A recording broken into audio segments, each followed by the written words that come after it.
Buenas noches, doctor Isabela, compañeros. El tema que trataremos es la antropología y movimiento indígena del Ecuador. Somos el grupo número 4. Estamos integrados por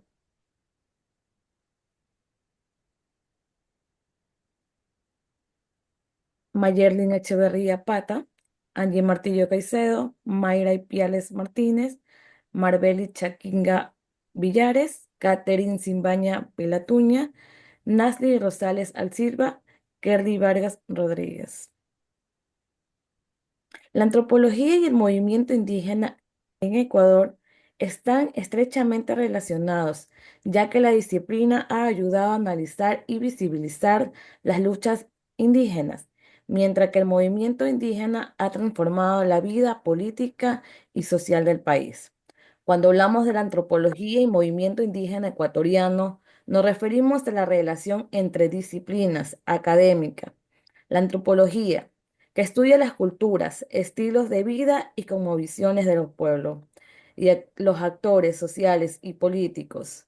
El movimiento indígena ecuatoriano que ha luchado por sus derechos indígenas, identidad y reconocimientos en el país. En otras palabras, la antropología proporciona las herramientas para comprender cómo viven, piensan y organizan las comunidades indígenas. El movimiento indígena utiliza estos conocimientos y su experiencia para defender la tierra, la educación intercultural, la diversidad cultural y la construcción de un Estado multiétnico.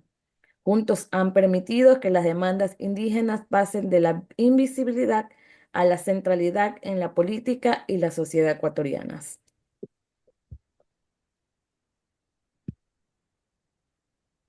La cosmovisión y salud mental. En la antropología, el concepto de summa causa plantea que el bienestar no depende únicamente del individuo. Desde esta visión, la salud mental se construye a partir del equilibrio entre la persona, la comunidad y la naturaleza.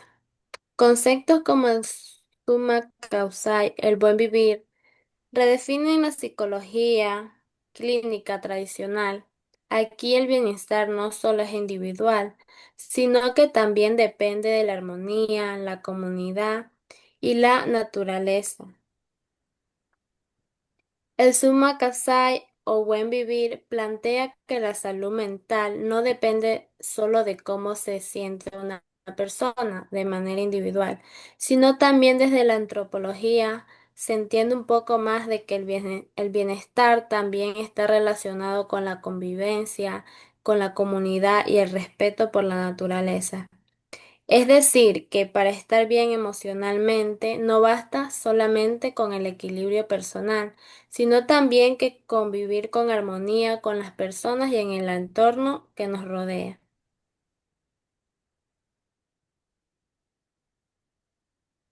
La identidad colectiva y trauma intergeneracional. El movimiento indígena, especialmente visible en acontecimientos importantes como el levantamiento de 1990, cambió mucho la manera en el que en el que el país se veía a sí mismo. Antes se pensaba que era solo una nación de mestizos, donde supuestamente todos compartían la misma identidad cultural. Sin embargo, con las luchas y reivindicaciones de los pueblos indígenas, se empezó a reconocer que el país en realidad está formado por muchas culturas, pueblos y nacionalidades. Esto se llevó a la idea de un Estado plurinacional, donde se acepta y se valora la diversidad cultural. Este cambio también influye en cómo las personas se sienten parte del país, ya que ahora muchos grupos pueden reconocer su identidad, su historia y sus tradiciones dentro de la sociedad.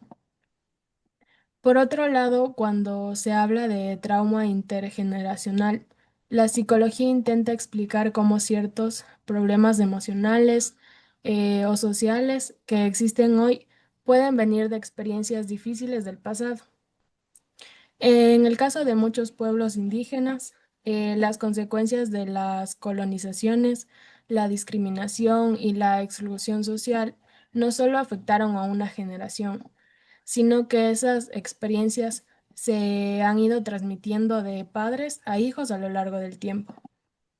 Esto significa que algunos malestares actuales como sentimientos de desigualdad, pérdida cultural o dificultades sociales tienen raíces históricas profundas. Por eso, desde la psicología es importante que analicemos los contextos históricos, sociales, para poder entender mejor el origen que algunos problemas y buscar formas de sanar y fortalecer la identidad en las comunidades.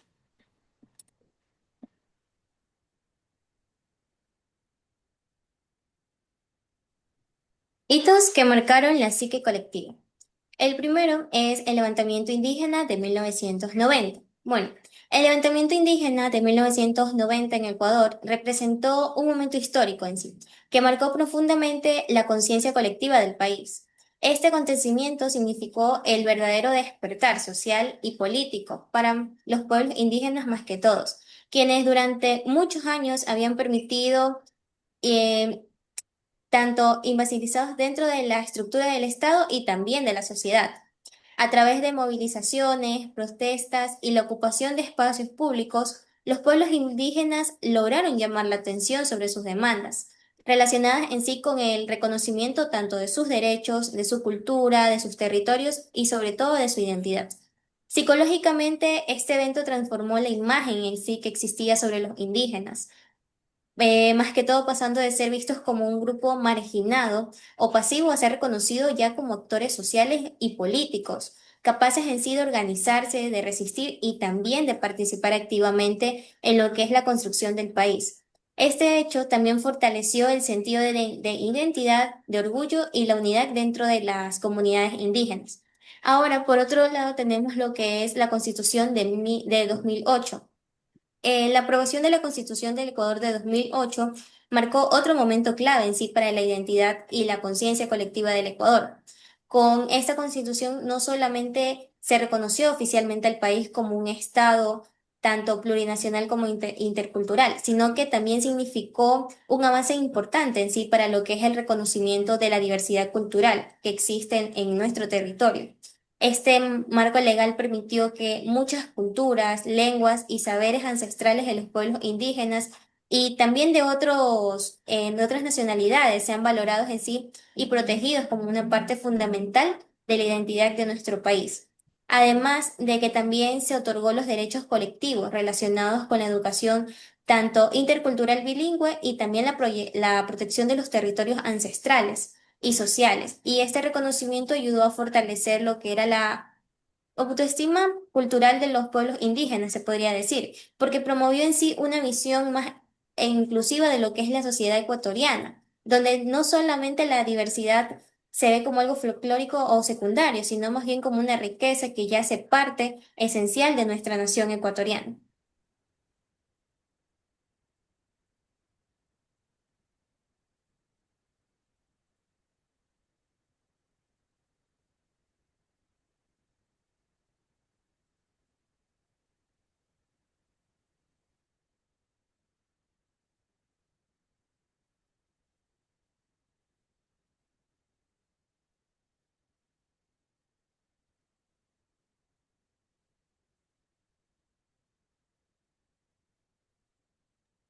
Como siguiente punto, cámbiale la hoja, por favor. Como siguiente punto tenemos la etnopsicología. La etnopsicología es un campo de la psicología que estudia la relación entre la cultura y la psicología individual. Se centra en comprender cómo las creencias, valores, tradiciones y prácticas culturales influyen en el comportamiento, emociones y pensamientos de las personas. Su origen. El término etnopsicología fue acuñado por el antropólogo Franz Boas en 1911. Sin embargo, sus raíces se remontan a la antropología cultural y la psicología social del siglo XIX. La etnopsicología se desarrolló como una respuesta a la necesidad de entender cómo la cultura influye en la psicología individual y en la conducta humana. Como autores principales tenemos a Johann Herbart, filósofo filósofo Catidiano, que sentó las bases fisiológicas para el desarrollo posterior de la psicología de los pueblos. Como segundo autor tenemos a Wilhelm Wundt, padre de la psicología de los pueblos, lo cual se encarga de entender las formas de la mente de los pueblos, buscando cómo la diversidad se transforma en la comunidad. La psicología de los pueblos estudia las cualidades interculturales, morales y de orden psíquico de los pueblos. Como, como siguiente autor tenemos a Wilhelm Wundt, que fue,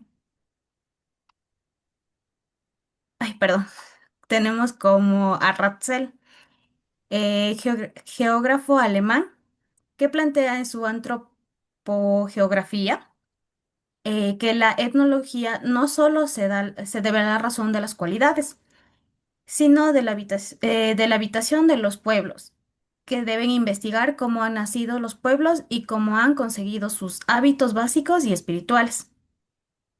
Como otro autor tenemos a Durkheim, considerado junto con Max Weber los padres de las ciencias sociales modernas, padres de la sociología, que estudió la manera como las sociedades pueden mantener su integridad en medio del mundo moderno. En los campos de la aplicación tenemos la psicología clínica, que es la comprensión de creencias y valores de los clientes para tratamientos más efectivos y culturales y sensibles. En la psicología social tenemos los estudios de cómo la cultura influye en la conducta humana y la formación de grupos sociales. Como último punto, la antropología cultural es el análisis de cómo la cultura afecta a la psicología individual y la formación de grupos, incluyendo estudios sobre la religión y mitología.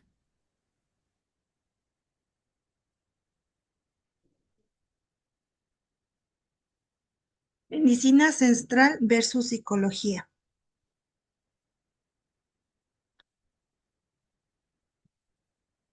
La medicina ancestral y la psicología no son sistemas incluyentes, sino complementarios. A través de la etnopsicología se propone un diagnóstico de saberes, donde el profesional reconoce que la salud mental trasciende lo individual, integrando dimensiones comunitarias, espirituales y territoriales. El valor terapéutico del ritual. Se analiza ritual como una tecnología simbólica de sanación. Desde esa perspectiva, el psicólogo valida el ritual no como una superstición, sino como un marco de contención que permite al paciente procesar el sufrimiento psíquico dentro de su propia cosmovisión, fortaleciendo el sentido de pertenencia y la identidad. También tenemos el abordaje intercultural del trauma. El enfoque se desplaza del diagnóstico clínico tradicional hacia la comprensión del trauma colectivo e histórico. Se destaca la importancia de tratar la pérdida de armonía en lugar de solo el síntoma, integrando categorías culturales propias y reconociendo al territorio como un agente activo en la recuperación del equilibrio emocional. Formación y desafíos personales. Se subraya la necesidad de una formación académica con competencia intercultural. Se plantea que las nuevas generaciones de psicólogos deben actuar como puentes capaces de colaborar con agentes de medicina tradicional para garantizar un sistema de salud más inclusivo, digno y coherente con las realidades socioculturales del entorno. Últimamente hemos podido visualizar que se ha puesto de moda el hecho de tener contacto con la naturaleza, que de esta forma es mejor sanar y el mismo hecho de tener ese contacto nos libera emocionalmente y energéticamente.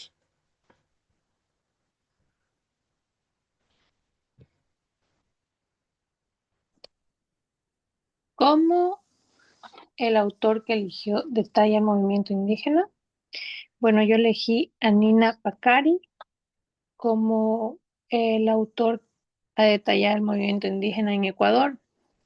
Pues nos dice que Nina Pacari nos explica que el movimiento indígena es un proceso de lucha cultural y político que busca el reconocimiento de los pueblos indígenas, su identidad y sus derechos dentro del Estado, que ellos quieren ser reconocidos como, pues como han sido reconocidos eh,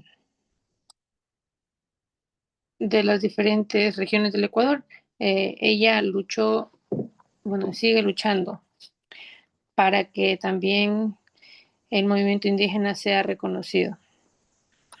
Tenemos la relación con la antropología.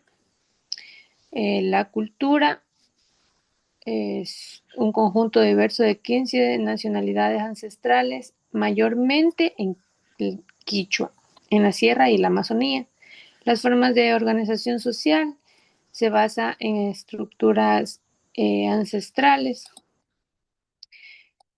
Y por último tenemos la creencia y valores de los pueblos indígenas. Nina Pacari es una abogada y líder indígena quichua. Su nombre real es María Estela Vega Cornejo, pero a los 24 años ella decidió cambiar su nombre en castellano a nombre quichua, que es Nina Pacari, y significa fuego del amanecer. Ha trabajado mucho en la defensa de los derechos de los pueblos indígenas para llevar a cabo su lucha para que sean reconocidos ante el Estado.